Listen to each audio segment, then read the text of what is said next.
Ndani ya hii video ndaonesha namna gani kurekodi tofauti ya pesa kati ya muhtasari ya mkutano uliopita na muhtasari ya mkutano ya kufunga ya hii mkutano. Fikiria mfuko ya akiba ya kundi ya kwanza ni 1,085,200,000, ila sanduku ya kundi iko na 1,815 franga za Kikongomani, kwani kuna kuwa noti moja ya 2,000 ambayo inaharibika ndani ya sanduku.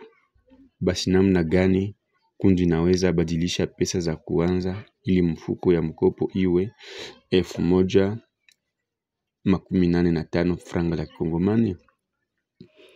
Yote ni kuanza kwenda kwenye mkutano. Unaendesha mkutano, tayari kundi imemaliza muhudhurio. Hapo tayari tunaenda kwenye muhtasari ya kuanza. Unaona kama fungu la mkopo ni 185,200 franga za Kikongomani. Basi unashuka kuchini.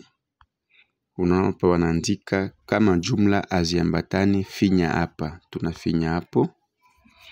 Tunaandika franga ambazo tunazo 1,815 franga za Kikongomani. Unaona kama hapo kuna kosa 2,000.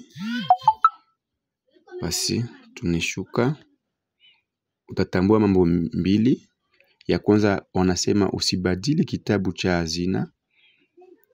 Cha pili wanasema badili kitabu kwa hazina ili ilingane na pesa.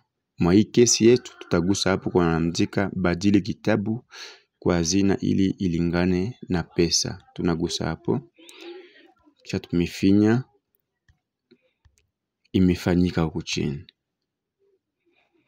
Hapa kuna taarifa. Wanasema tumefanya marekebisho ya kuingiza kwa kurekodi hiyo tofauti.